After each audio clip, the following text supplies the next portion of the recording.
Alright guys, welcome to a very experimental video. This is the first time I'm actually using the head cam when it comes to the GoPro, and I'm gonna see how this works. The one thing I gotta keep in mind, I'll try not to shake my head as much because again, this is kind of new to me, so that way I don't get you guys nauseated when I do this. But welcome to a very first experimental episode. This is gonna be more of a tech demo when it comes to the Dragon's Workbench. And so I figured, you know what? I was replacing the wheels from the plastic to metal ones, and I kind of had the idea, it's like, you know what?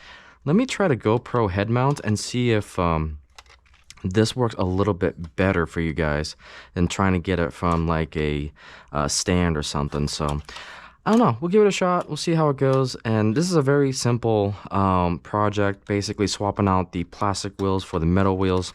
And so what we have here is basically we've got the 33-inch Walthers Proto wheel axle. I do have a 36, and it doesn't seem to work too well when it comes to these old school passengers, but this is the American Freedom Train from Lionel.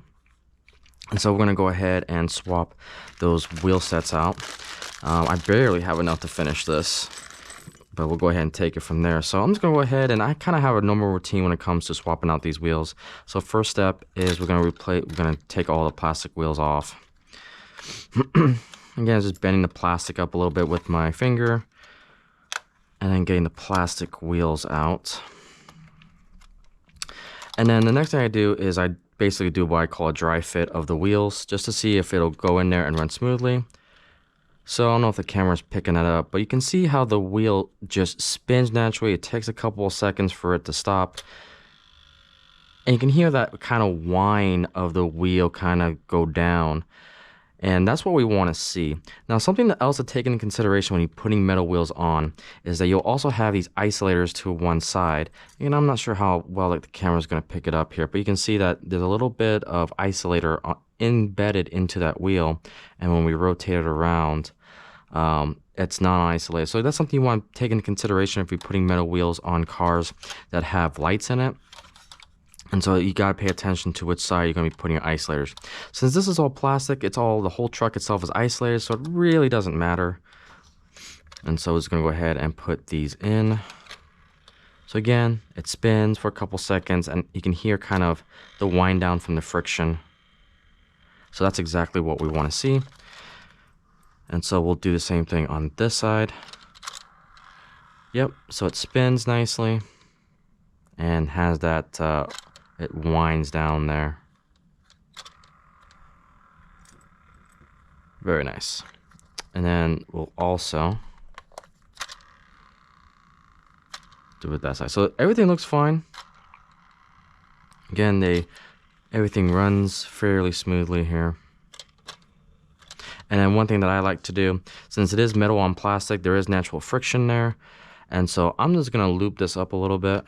Again, this is a LaBelle 107, medium weight is what I use. I'm just gonna you don't need to go crazy with this, just a small little drop on the axle there.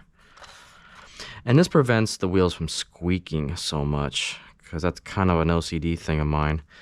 So we got a little bit of gunk here on this metal wheel. It's a little bit dented, actually. Interesting. I'm actually gonna swap that out. A little bit of a defect with this wheel. So I'll just set that aside and put this other metal wheel in. It still spins the way we need to, and looks pretty good. So again, just a little bit of oil.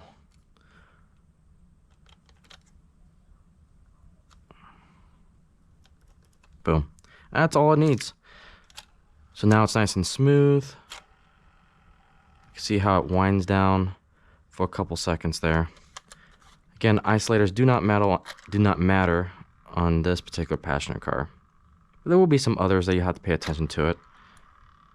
Perfect. And so now we have the metal wheels all done. I'll take this over to the track real quick. Again, I'll try to go slowly for you guys here, and then go ahead and put it on the track here.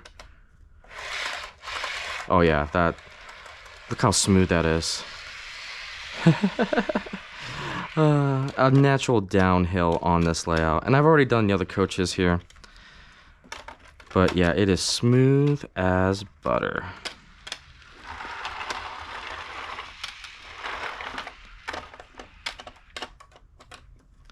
All right, so that is the basic general idea. But with the guys, thank you so much for watching, and I'll see you guys on the next video.